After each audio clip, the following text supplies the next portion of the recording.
All right, how's it going, everybody? This is the Osmo.com NHL DFS Strategy Show. We've got another 5 game slate to talk about today. Good week of size slates. So we haven't had any 2 gamers this week. Joined Nice. joined as I usually am on Fridays. We've got a nice one here. Nolan Kelly, how you doing, man? What's going on? Good. Go. I'm just prepping up. I've got all my Washington Capitals against John Gibson lineups all set and ready to go. Yeah, I mean, we saw it work out last night, so we'll talk about that debacle that was last night. Winning That lineups. whoever won that should give their money to charity. All of Yeah, it, every last cent. I don't know if it was a placeholder lineup or what. I doubt that I mean, was. I've done that before, right? Like I've made that mistake, but like you just eat the loss. You don't get to win a GPP with it. He won more than one, so Oh my god. yeah. Is this who was it? I don't really know the user. We'll get to All that right. in just a Yeah. second when we go over our lineup study segment. We are presented by Yahoo Daily Fantasy Sports. Played once again on Yahoo. Went actually okay. I think I about broke even on Yahoo. I think I actually made a few bucks over there in that $12. So I'll be running it back there once again. It looks like their $12 tonight is another $500 to first. About half filled right now. 5 max entries, $60, up to $60 in your investment, and you can get up to $30 in Yahoo Sports rewards points if you use promo code OSMO when you join at Yahoo Daily Fantasy Sports. They've got a $1, they've got a $3. If you like playing NBA, want to go up against some weaker competition, those contests fill a little bit faster. Their $10 has 10K to first tonight. I mean, 11% management fee. You're just not going to beat that when you're talking about comparing Yahoo to FanDuel and DraftKings. So good contests for a variety of different sports. NFL as well. I mean, huge contests. 20K to first and their 200K baller. That's their premier contest. They've also got a $25 that is also called the baller that has 10K to first. So you're going to see some flatter payout structures. A $3 5 max with zero management fee that you guys should get in. That should be the first tournament What? you enter over on Yahoo if you're playing NFL this weekend. I'm Um, entering that right now. That's yeah, awesome. yeah, you got to get in that. I will certainly get in that when I register for my NFL contests and probably donate some extra money. So maybe some guaranteed overlay actually in there if I end up getting in there. And I'm going to play 7 skill position players against my defense. So There you go. that seems to be the way to win. Yeah, sometimes when you're hot, you're hot. Um, all right, so we've got the lineup builder, but first, going to talk about a couple things that are free today. NHL ownership projections. These are free. They're not out yet, but when they are, hopefully they come out at some point during the show. Then we can start referencing actual numbers and talk about who's going to be the chalk. I think we've got a pretty good idea of who's it going to be, but we'll actually have quantitative data, which is pretty cool. We also have the strategy syllabus. I don't know if that is out just yet, but that usually comes out at some point during the show for NBA. That's going to be free. And then Ben Raza's NFL Spotlight is also going to be free. So a bunch of articles and then the ownership projections. Check that out if you're not a member already. Promo code Hit the Ice gets you 50% off your first month of any Osmo Plus monthly package. All right, now is the time that we talk about what happened last night. One user stole all the money from everyone else, and normally, Stole. yeah, normally it's just one user just hits the nuts or whatever. This guy was running trains in the user was Ty Fen 52. All right. Oh, ownership projections are out already. Let's see. Did I miss this? I haven't seen them. I'm seeing 1 day ago they were last updated. So, the page is there, but you're gonna have to refresh once we get them. Anyways, Ty Fen 52 ran a 2 lineup train in the 265, 20K to first, picked up first and second. He had, let's see, he was also in the $8. You see this profit here, profited 18,000 plus in the $8 as well. I think he ran a 3-team train there, and then he was not in the queue, would have won the queue pretty handily. He was in the $33. I think he ran a 2-team train here as well. And then, let's see, the 150 as well. Yeah, ran a 2-team train there as well. There's only 2 entries. So, you're probably thinking, what's the lineup, right? Well, pretty, so 60K in total profit, I don't know what else he played, but just looking at those few contests, it was about 60K in profit from the ones that I tracked, just giving it a quick look over. The lineup was a little bit unconventional. He ran a 4-man stack against his goalie. So a Winnipeg Dallas game stack, not a bad idea. It was a game that no one was going to really be on, but he just ran hotter than the sun as far as having the nut players plus the goalie. Dallas gets the win 3-2. His stack, his Scheifele Wheeler Line stack, Winnipeg power play stack plus Morrissey, scored a decent amount, and then took it home with the goalie against his 4-man stack. So 4-3-1 usually does not include the goalie from the opposite team, and that's what we have here. Ryan Graves also $3,400, scored 22.5 points. So sometimes Dude's good. Sometimes it works out.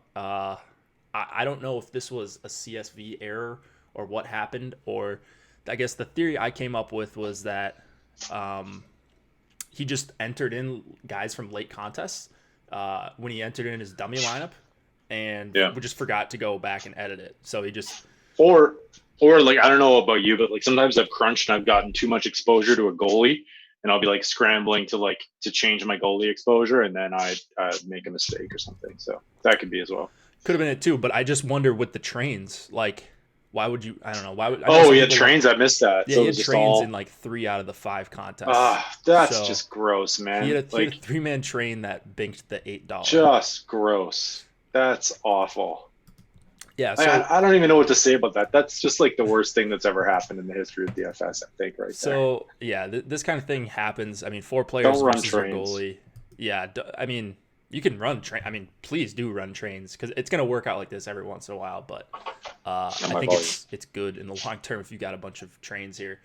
Yeah, so he finished 1-2.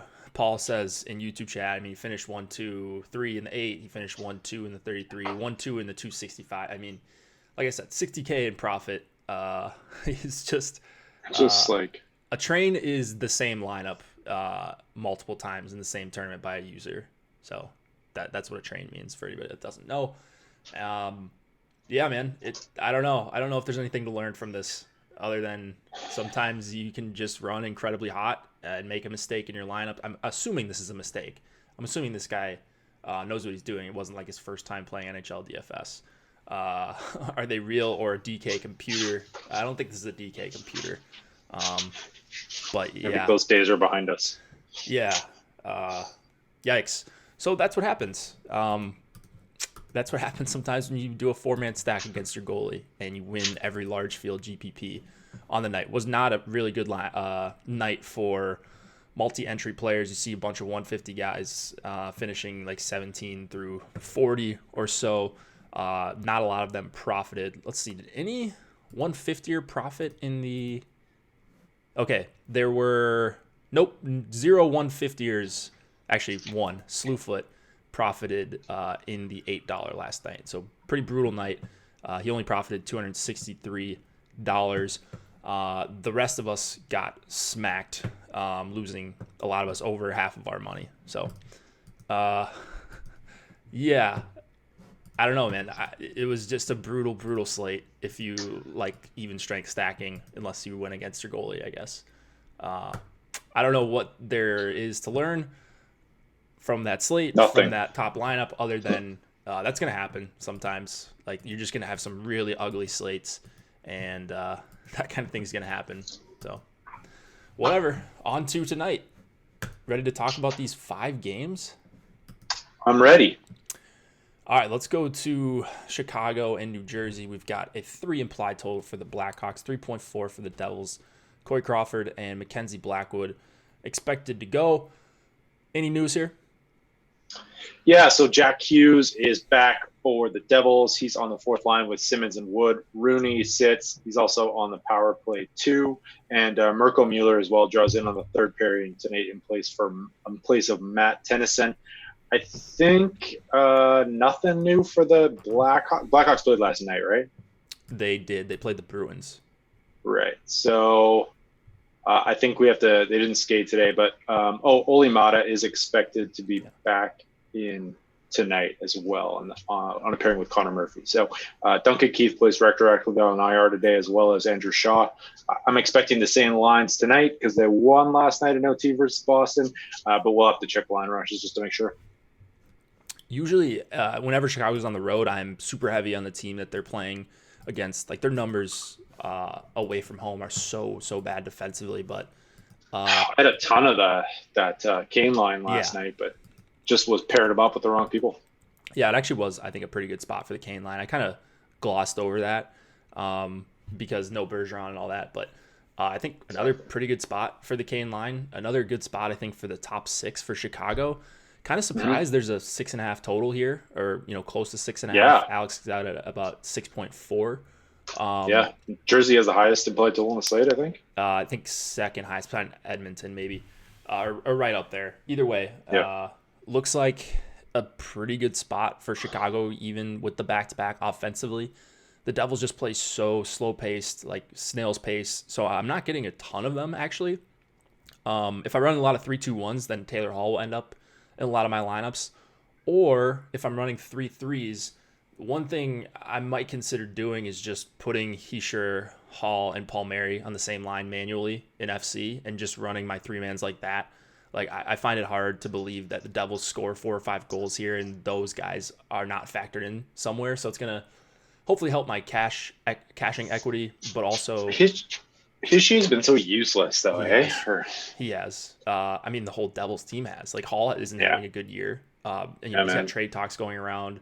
Probably pretty tough just from like being a human perspective and not knowing if you're going to be traded and all that. I don't know what happened to him. Yeah. The Devils just aren't any good, and not that the Blackhawks are either. So it'd be a good night for the Devils to break out, I suppose. Someone's saying we do have ownership now. What's up, Petty? Let's take a quick look here. Wow. Have you looked at ownership yet? No. Pretty concentrated on the Blackhawks at the top. So we've got Kane as the highest owned player on the slate right now in about a third of users' lineups. So what do you think about that? Kane, DeBrincat, Strome, all pretty popular. I think I'd probably come in underweight on that. 33%. I don't think he gets that high. Do you? I think he does. Yeah. Really? Because there's so many expensive players to go to, though. Like Washington won, Edmonton won. Well, you got to remember he's only 6,700, and DeBrincat's 6K, and Strome is 39. So as a full stack, I mean, it makes sense that they're the highest owned stack on the slate, right? Yeah, you're right. Good total. Right. Devils suck. Their numbers stink at 5-on-5. The Strome line, like they're bad defensively. They're not even generating that many chances at 5-on-5 either. So good power play spot, I suppose. But yeah, I'm definitely coming in underweight. Seeing that, like that's that it's just I can't play chalk Blackhawks on a back-to-back and what I expect to be kind of a low-paced game. So the 6.5 total is worrying me here, but just taking a quick glance at that ownership, I doubt I get anywhere near 33% of Kane, Strome, and DeBrincat. Yeah, so if you're stacking them up, you're going to have to be creative. I'd probably do some 3-2-1s or something because, I mean, they're going to be covered every combo tonight. Yeah, and so looking at where we have Hall at, because he's listed with Saka and Jesper Bratt, like, I don't know. I'm probably not really looking to play that stack very often. So what I might end up doing, like I said, is just going with Hischier, Hall, and Palmieri. They're saying Hischier has goals in his last 2. I don't know. I mean, the Devils have been pretty quiet, but like it just feels like they never have gone off like the entire season. Like we haven't had a big game out of Hall. It feels like maybe we've had one, and I just don't remember it. But Hischier's been good lately. I feel like I just haven't played the Devils in a while. It's just my personal bias or whatever, but every time I played them, he was junk. So yeah, maybe. I mean, it's DFS, right? Everyone's got their biases. Certainly, I I like that call. And like we haven't seen it. I don't know what this Devils new coach is going to do, but we have seen like the Devils switch things up in game. I think previously too, right? So you're getting the power play correlation, and you have a chance at maybe them coming to their senses and putting those three back together, because they were a pretty good line last year, right? They were really good. They're not great defensively, but they were really, really active offensively. Like they were getting upwards of like 13, 14 high danger chances per 60. They were over 30 scoring chances. Like, obviously that means their expected goals are high and all that. And this year they just are not anywhere near those kind of numbers. I don't know. I mean, that's probably what I'm going to do is just take the best three players when I'm stacking Devils and just, if they score 4 or 5 goals, there's a good chance that they're doing some damage on the power play. You have maybe a unique combination if people are going to play Boquist on that top line. That's all I'm thinking about it right now. But there's not really a defenseman I love pairing with New Jersey 1, so it'd likely just be those 3 forwards for the most part. Maybe you mix in some Vatanen, Gustafsson, Seabrook, Calvin DeHaan on the other side. I like DeHaan if you're punting for 3,500. What do you think of Taze, Saad, and Nylander? What's their ownership at? They were pretty good last night, right? Taze is at just under 10. He's at 9.3. Taze double shifting? Probably. Weren't they short? Oh yeah, or maybe it was 2 games ago. He was like double shifting or something. Yeah, I don't hate that line. Like, let's just look at the ownership real quick. Taze is under 10. Saad is at 5.5, and then Nylander is probably even lower than that, if I had to guess. That's not bad. I don't hate it. I like some, like, you could probably go with some Blackhawks power play stacks as well. Yeah, I don't know. It just feels like there's just gonna be so much ownership on the Chicago side. If I'm going to full stacks, I think I'm more likely to be over the field on the Taze line. Actually, they've been pretty decent offensively, bad defensively, but yeah, Nylander under 1%. I think that's more of a naming thing. So you might have to bump him up manually or in your head when you're thinking about stacking, because he's Alex Nylander somewhere, he's Alexander Nylander elsewhere. So that might be Makes more sense. Of a naming thing than anything. Yeah. Anything else you got here? No. Are we still like? Do we still like Severson? Is he down? His projections don't like him anymore, I guess. There was like a 2-week period where he was pretty good. Yeah. So I don't know. Do you have any Vatanen or Subban love here?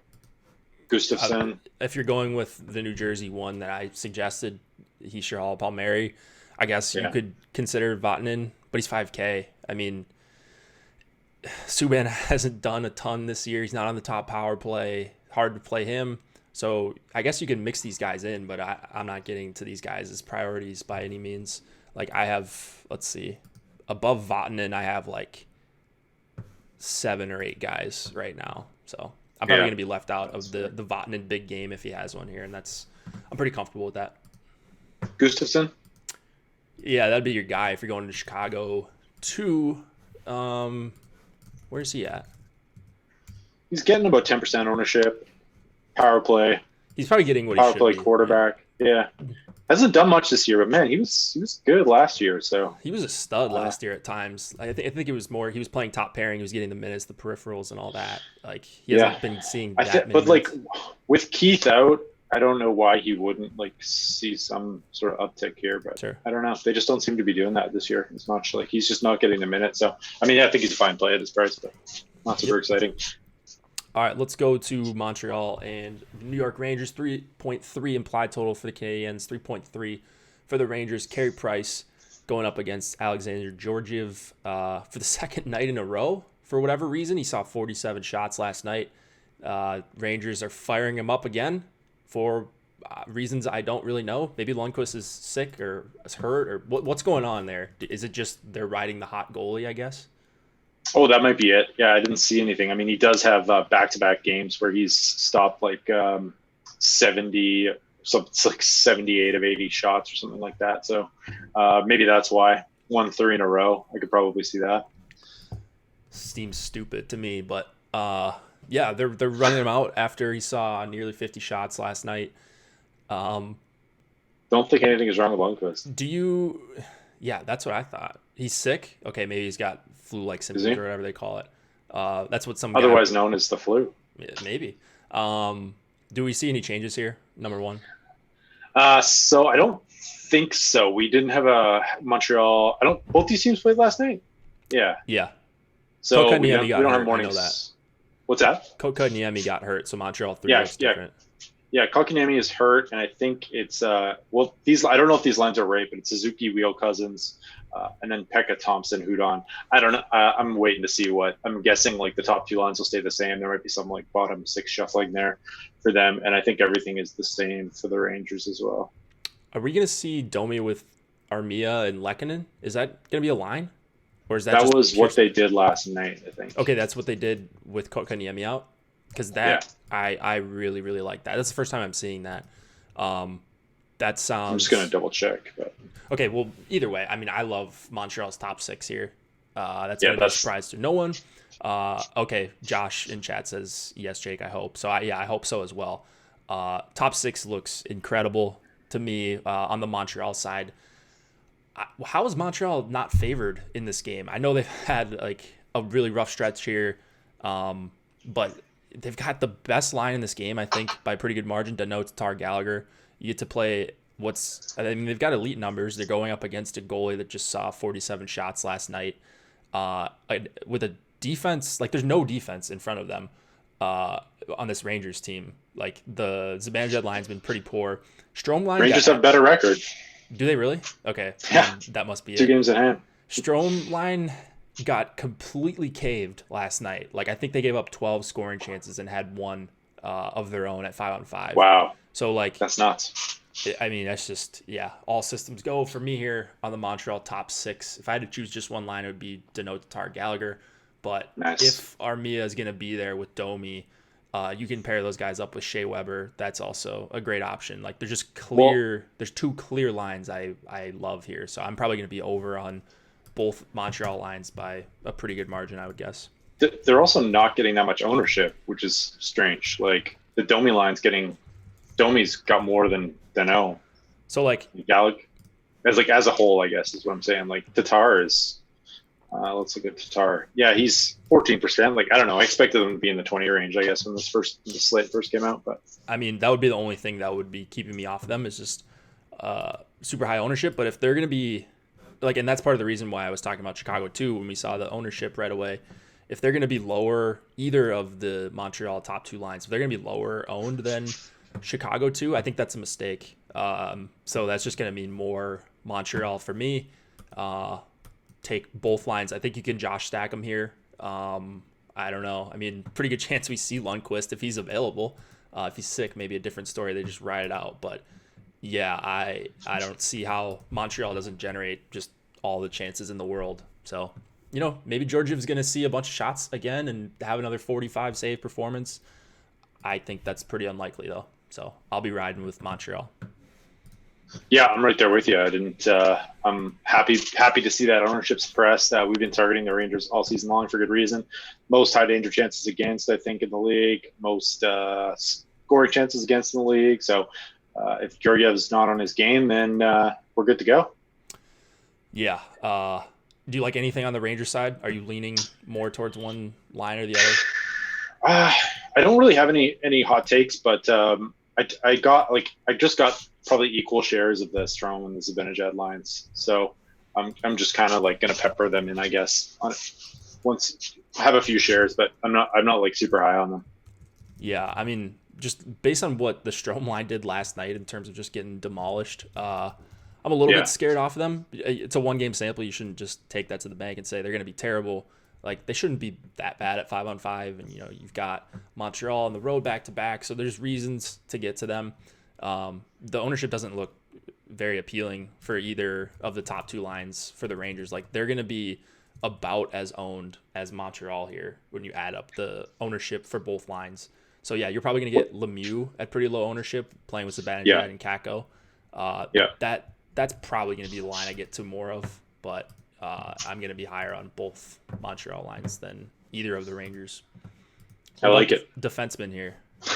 Are we going Ben Chiro locks today or what? Guy gets 30 minutes. Oh, Sherratt, yeah. Sherratt? He's up to 4,700. I think he's out of my. Is he? range. Oh my god. Yeah, no power play. He's more expensive than Petrie. Like Petrie's on the PP with Deneau, Tatar, Gallagher. So that's a pretty easy choice for me there. I get it. Sherrod's playing a million minutes, and he's probably not going to be owned, but not a really high upside guy for that price. Like when he was 3,200 or whatever and playing 26 minutes, that's one thing. But now you need a little bit more, and he's priced near like Nurse. Like I said, he's priced above Petrie. I'll go elsewhere. Seth's calling me a fish for mentioning Shea Weber. You think he's a fish play tonight? 6,700. I mean, our projections love him. Like, and like, I'm willing to trust them as well. Like, I mean, I do always, but like they didn't like him last year. I noticed, like with Weber, like he just never seemed to grade out very well, and he was like a bad play. This year, not so much. Like he's just like I don't know what he's doing. Is he shooting more or what? But 25 to 30 minutes a game. I mean, 4 shots on goal. He's one of a very few defensemen on this slate, other than John Carlson, that can give you the Happy Meal double combo. Yeah. So he's super size. Yeah, he's live for the combo meal, I think. If the Rangers can generate some offense to get some blocks here.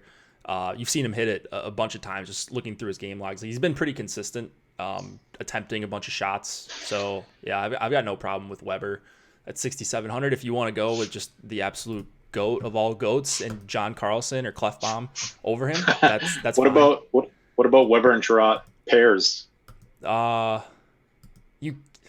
Man, I mean, I don't know. I'd probably avoid that just because that's an expensive D pairing. Like, and you need it to be like perfect for them to both get there, I think would be the problem. So yeah, you could get like the blue line to blue line pass from Sherrod to Weber for a goal or something. But I think you need to run pretty hot like the guy last night who binked in order for that to work out in the same lineup. I don't know. I'm just saying, like, they seem to do well in the same games together. Are they? That's probably just because they're playing so many minutes and blocking shots. Yeah. That makes sense. Exactly. Ottawa, Columbus. Let me just look real quick. Maybe not. Ottawa, Columbus. Yeah. Mixed bag. What do you got? I'm just laughing at chat here. I don't really have much else. I'm sticking mostly with Weber and Petrie. And then on the Rangers side, since I'm not going to be super heavy on the stacks, I'm probably not going to have a ton of defensemen here. Like Trouba's a guy that I like, but 5,700, I don't feel like you're getting a discount on him, and he's probably going to be paired with both of the top 2 lines in some fashion. D'Angelo is a good price at 4,300. Yeah, someone mentions Tony D. Yeah, Tony D, fine player for 4,300. Good offensively, terrible defensively. But this is DFS, and he goes with either of the top 2 lines as well. But right now, I don't think I have. I only got to about 5% of Tony D. Yeah, I like other. Trouba. Did you say Trouba? Yeah. Yeah, Trouba's fine. What about Brady Shea? Shea 3,700. I'm finding it pretty easy to pay up for a defenseman and/or get to Nurse and Petrie. So I just think with the lineup constructions I'm going with more often tonight, I'm not getting to those guys, but. Pretty tight defenseman pool, at least at the top for me. Ready to go to Arizona and Pittsburgh? I'm ready. 2.4 implied total for the Coyotes, 3.1 for the Penguins. Antti Raanta and net. Not sure if it's going to be Tristan Jarry or Matt Murray for the Pens. I believe they play tomorrow. Some teams like to start their top goalie on the back end of a back-to-back with the entire team. Some just start their best goalie first. So I don't know what the Penguins are going to do. We'll know at 6:30 Eastern and go from there, but not really looking to play Yari or Murray that much anyways at the expensive price tag. What do we have for changes, if anything? Brian Rust looks like a game time decision, though he did skate on that the top line this morning at practice. So I'm guessing he plays. It's going to be totally new lines for Pittsburgh. Cahoon, McCann, Nosen, Bluger, Tanev, Aston Reese, and Galchenyuk, Lafferty, and Dominic Simone, as well as Justin Schultz returns. He's on the second pairing, and Chad Rudewheel is benched. Looks like Russ not on the power play one, but are we going back to this line? How much is Russ? Russ is 6,500. So I think he was practicing top power play yesterday as well. I have it. Was he? Yeah, I have it like Russ is going to be in. So if for whatever reason Russ is out, I'm going to be scrambling to try to recrunch everything and sort all my lineups out.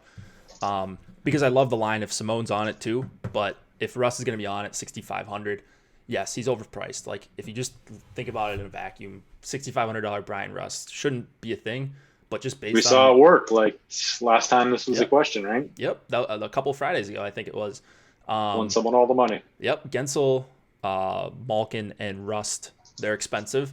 They're also fully correlated. I think it's not too bad of a 5-on-5 matchup. The problem with Arizona is, and I think I talked about this yesterday, is just that they're so balanced. Like they've got Kessel on one line, Garland, Dvorak, Schmaltz is another, and then Stepan and Keller together. So who knows what Pittsburgh thinks is their top line, or even if they care. It doesn't matter that much to me which line Malkin, Gensel, and Russ go up against, but I hope they spend some time against the Kessel line. I hope they spend some time against Schmaltz and Garland and Dvorak. And I'm fine if they spend time against Stepan and Keller. So, yeah, I mean, the Soderberg, Kraus, Kessel line has been a disaster in their first couple games. I don't know. I mean, I just love Pittsburgh 1. That's going to be my top stack of the night. Damn. Yeah. That's bold. That's a bold call. Is it? I don't feel like it is. Like, they've just been so hot at 5-on-5. Arizona's good, though. Arizona is a good team. I agree. Their 5-on-5 lines, though, have struggled. Not so good. So Ray Rock in chat says Arizona got dominated last night, still won. Yeah, exactly. I don't know. I want to be on going up against teams that are overperforming. And, last night Arizona overperformed. They got their backup in net. Now you've got this line that's just been red hot in Pit 1, getting Russ back, getting full power play correlation likely, and a couple defensemen that you can pair in either Letang or Justin Schultz. So, yeah, man, I really love Pit 1. That'll be, again, my highest owned stack on the night, I think, pretty easily. And I like where they're coming in for ownership as well. Well, Russ is not. I'm guessing Russ gets about half the ownership as Malkin and Gwensel. So you're probably better off stacking that whole line than doing like a 3-2-1 with him, just because I feel like that's a pretty big advantage. Yeah. Let's see. There was one other thing. Phil Kessel, revenge game. I think someone mentioned in chat, or someone mentioned in Slack earlier today. Let's see. I wanted to check real quick. Arizona's not taking a lot of penalties, so that was like the one thing that was holding me back. Only 86 times shorthanded in 30 games. That's pretty good. One of the best rates in the league. Actually, their penalty kill is around league average as far as just percentage killed. So not a great special teams matchup, and that's also going to lower the ownership. Just like a middling total here in 3.1 goals. Your favorite, pay up to be contrarian spot, and I think that's exactly what this is based on Malkin's 8% ownership. We have it. Do they fit in with Montreal 1? I don't know. I'm sure they do. I haven't really looked at my lineups too closely. I just ran a crunch just to see what I got, and it was a lot of Pittsburgh 1. Barely. They do. Yeah, so you probably have to you got to punt goalie essentially. Right. Yeah. Yeah, you can get weird with it. I mean, yeah, John Gibson. Yeah. Who's that? I don't hate it. Said you can fit in Gibson or Miller if he goes. Yeah. And that's about it. I just put in the link for the ownership projections. If anybody's not a premium member, ownership projections for NHL today are free. So you can follow along, see the numbers we're referencing. Let us know what you disagree with, what you agree with. Who's going to be your favorite low-owned stack. I think Pit 1 is my favorite and probably my highest exposure once again. Who was your Hattie call the other day? Last night? Yeah. I can't even remember. Someone remind me. No, 2 nights ago. 2 nights ago. 2 nights ago? Or did you have one? Did you have one yesterday? I did one yesterday, I think, at the end of the show. I can't even remember. I can't keep track, man. I do this 6 days a week. So someone maybe will remind me yesterday who it was if they were watching the show and are watching again right now. Max Pacioretty? Yeah, that didn't work out well. Seth says, my favorite low-owned stack is Edmonton 1.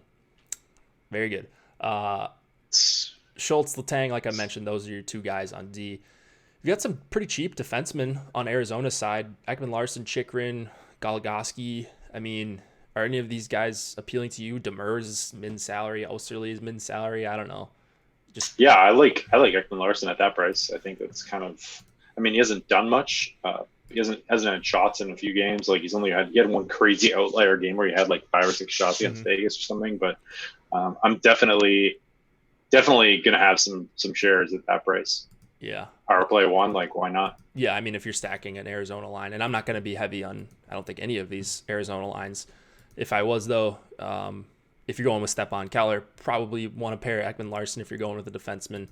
And then I guess you could go with him with really, you can go with him Kessel, Ekman Larson, or something like that stack. But I'm just really high on Pitt and kind of off Arizona for the most part altogether tonight, which is weird. I usually get exposure to all these teams with 150 lineups on a 5-game slate, but Arizona's the team that's really, really getting left out of it. Letang did miss practice yesterday, but I think that was just a maintenance day. Seems plausible. Actually, I remember a beat writer said that yesterday. They're like, breathe easy. Letang rest day yesterday. Anyways, let's go to the Kings and Oilers. We've got a 2.6 implied total for Los Angeles, 3.4 for Edmonton. Jonathan Quick expected to go against Mikko Koskinen.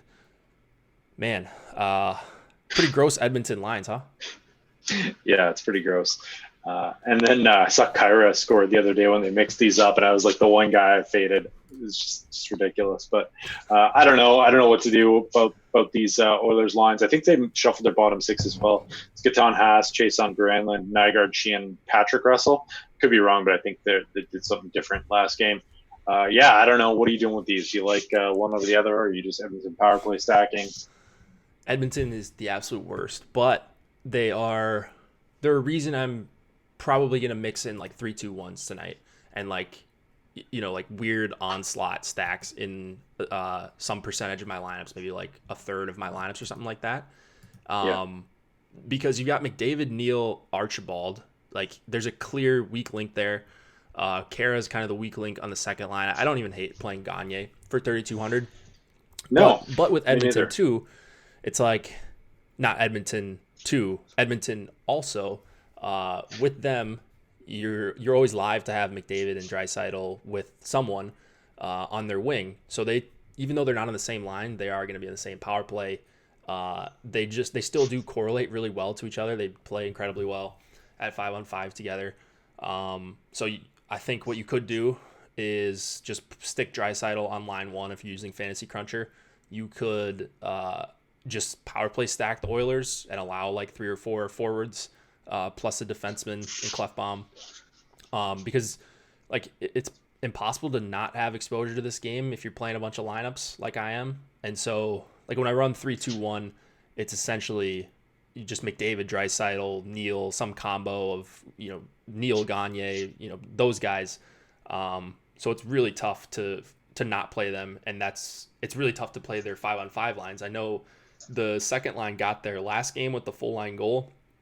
I think that's pretty unlikely. And if this game's close, McDavid's going to be with Draisaitl and probably Neal or Gagne, or I have no clue who.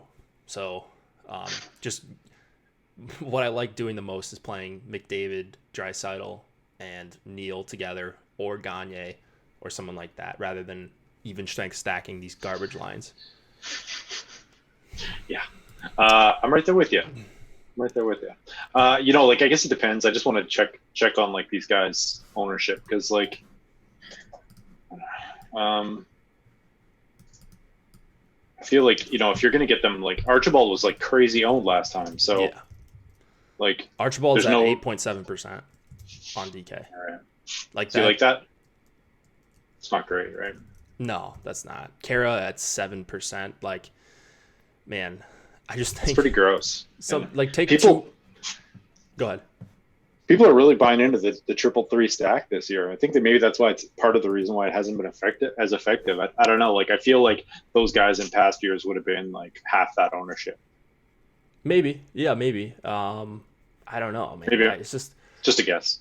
It's just so brutal. Like, Edmonton's just the worst team for this. So whenever Edmonton's on the slate, I'm just going to start like considering at least 3-2-1s or power play stacks just to try to get exposure to the good players and not have all my lineups with McDavid include Archibald. You know what I mean? Like, yeah, I might stick in a couple even strength stacks of these guys if I run some 3-3s or whatever.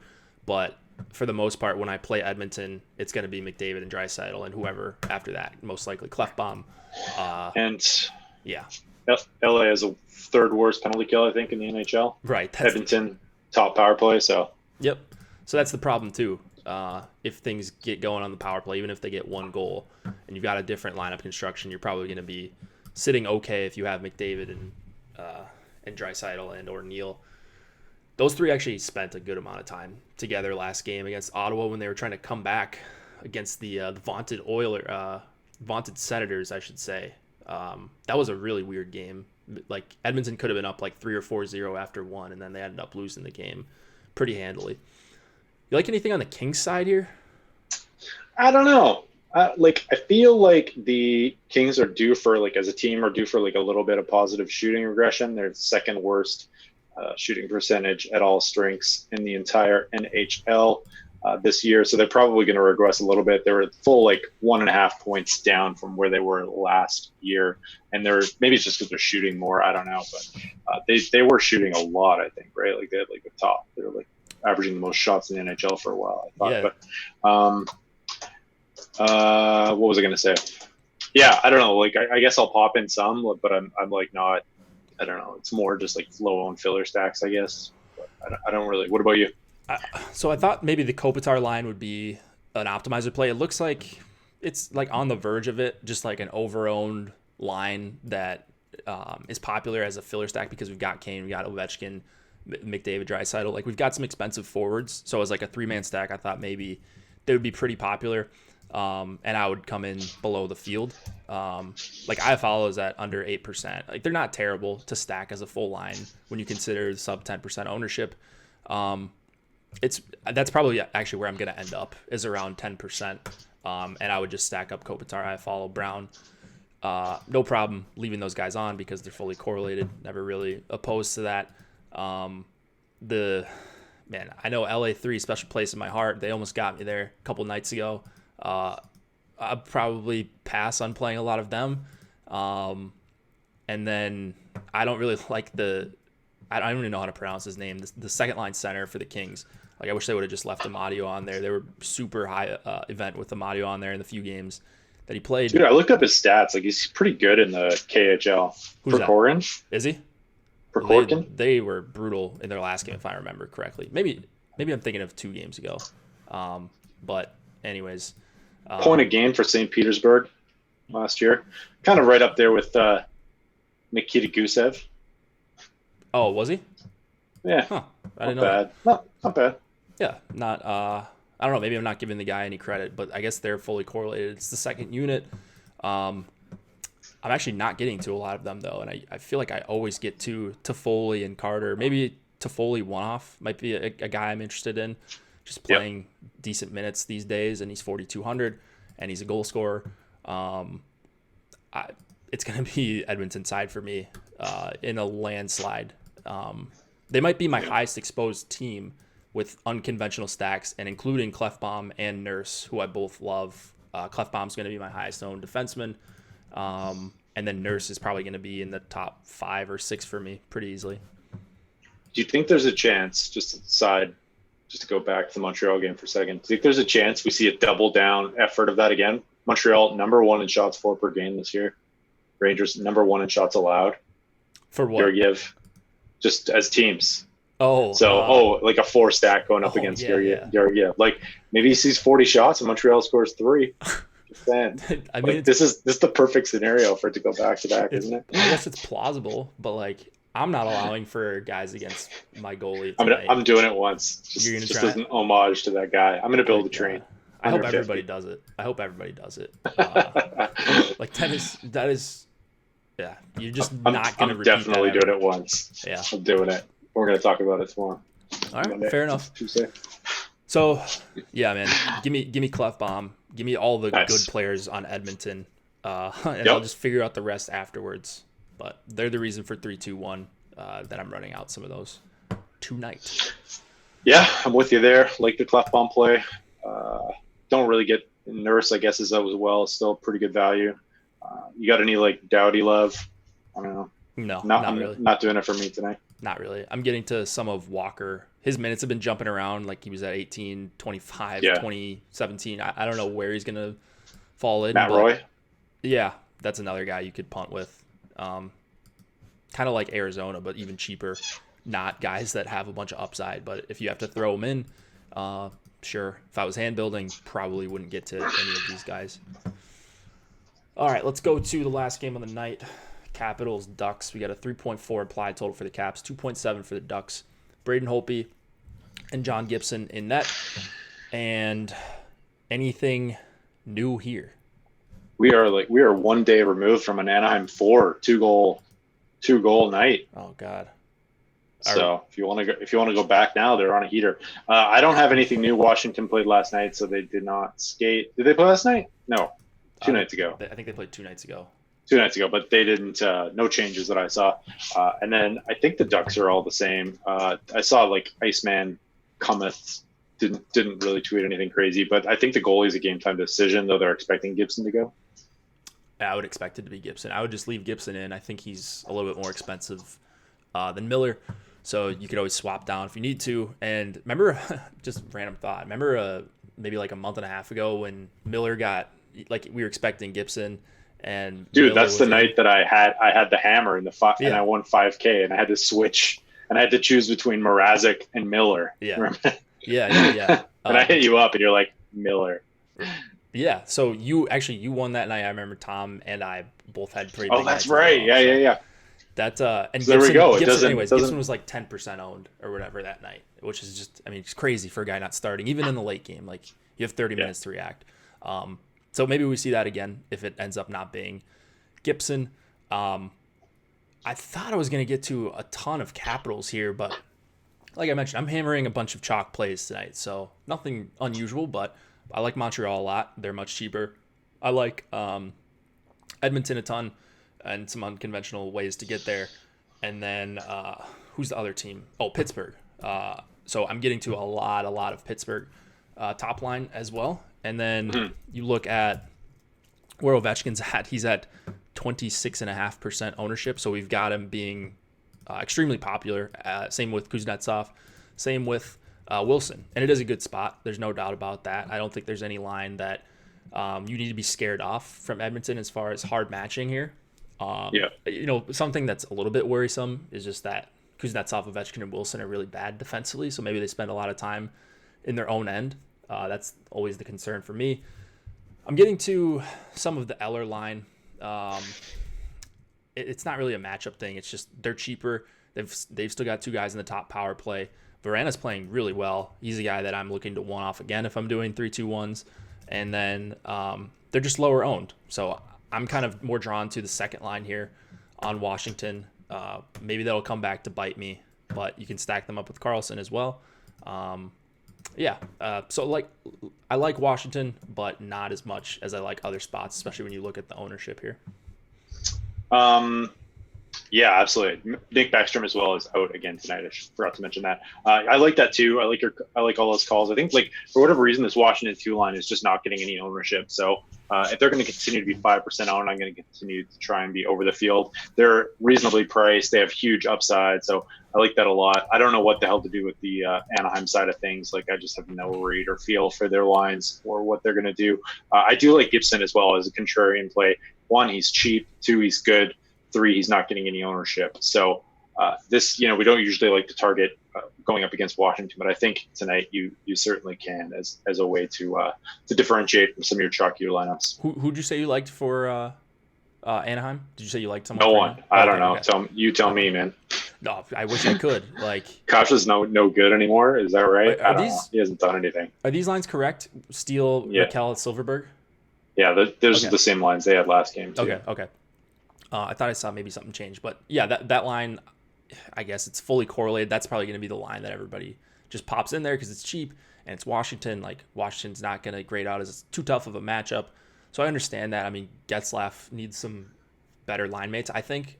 People got mad at us for saying that last time. I remember in the chat, people were saying like, what? Oh, Terry's awesome or something. Troy Terry's good? I mean, whatever. He's not great for DFS. He's 2,600 for eternity, it seems like. So Kasha is 3,800.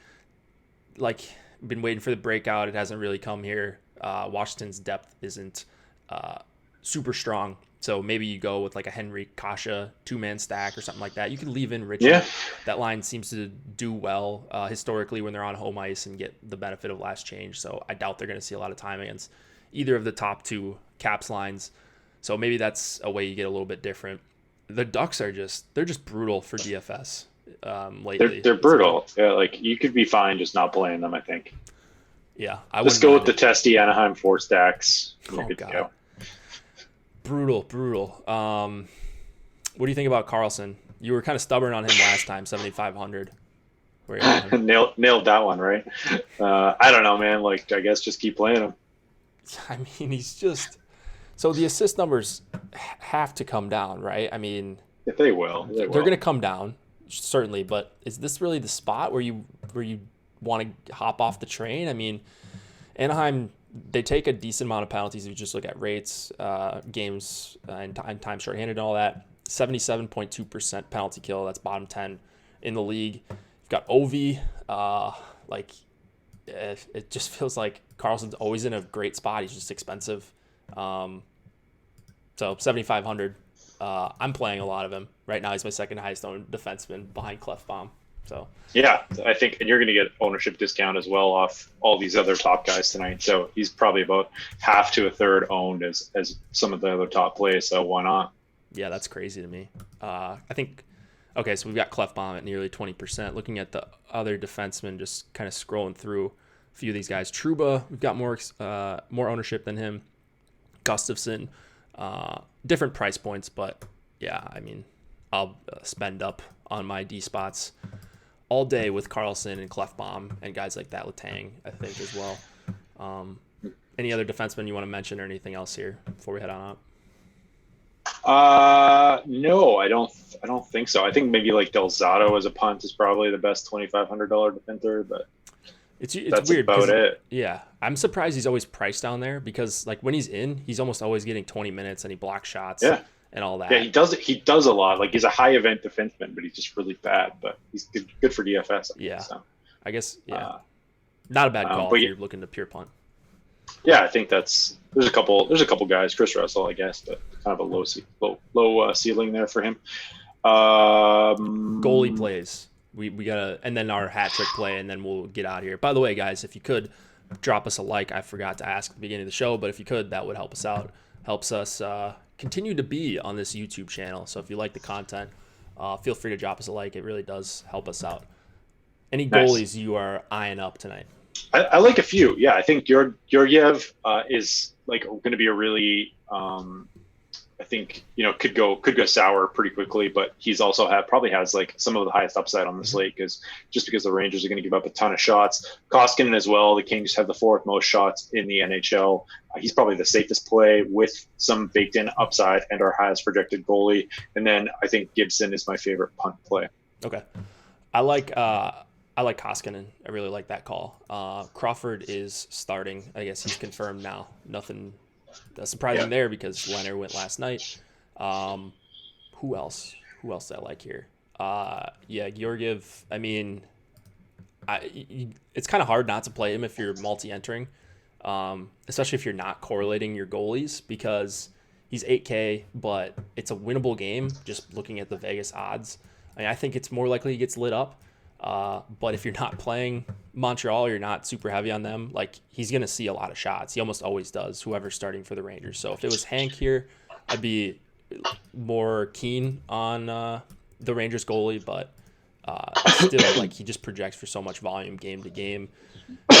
After that, I kind of like Price on the other side. I mean, I think you're getting a pretty good discount, 7,600. Like I might end up with more Price than Georgiev. I think he's going to see decent volume as well on the back-to-back.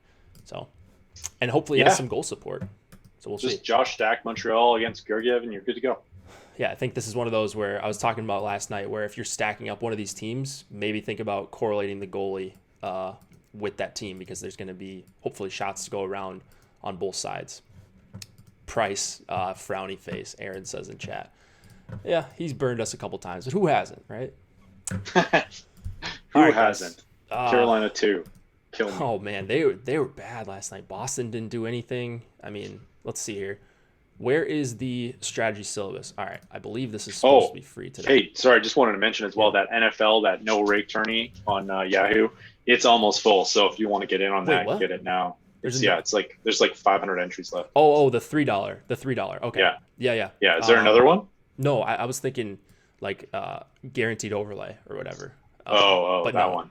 Okay, we don't have that this week, but we do have no management fees. Yahoo calls it. So max, that one's $15 investment if you max it. $1,000 to first, 200 or 400 to second. Pretty good. Pretty good stuff there. Pretty good. Exactly. Some nice Yahoo contests for NHL as well that I'll be playing. Been enjoying my time playing on Yahoo. 5 max. So good. $12. So good. Yeah, I mean, I felt like I had a terrible night on DraftKings and made some profit on Yahoo. Playing basically the same stuff. Bots and you donated last night, didn't set your lineups. So people do that kind of stuff. It's just weaker competition over on Yahoo. Yeah, believe me. NHL ownership projections also free today. So I'll drop those in chat one last time. Check those out if you are playing the slate tonight. Strategy syllabus is also free. So check that out if you're playing NBA. All right, guys. I will be back tomorrow doing the show. Some point during the early afternoon. Nolan, anything else left? And what do you got going on this weekend? Oh, loads going on. We got Josh and Randone away, so I'm doing lots of football stuff. Got football. We got the fantasy NFL strategy show tomorrow, 8:00. We got Brick 75, a regular in Osmo chat. Mm-hmm. He is joining Alex and Chris Baggs tomorrow to talk NFL on the contrary. So wow. Can't wait to see that. That's gonna be some great stuff right there. And just our usual content. Lots of good stuff out there. So yeah. Thanks everyone for tuning in. We appreciate it. Yeah, thanks guys. I'll see you back, and feel free to drop us a like on your way out. Good luck.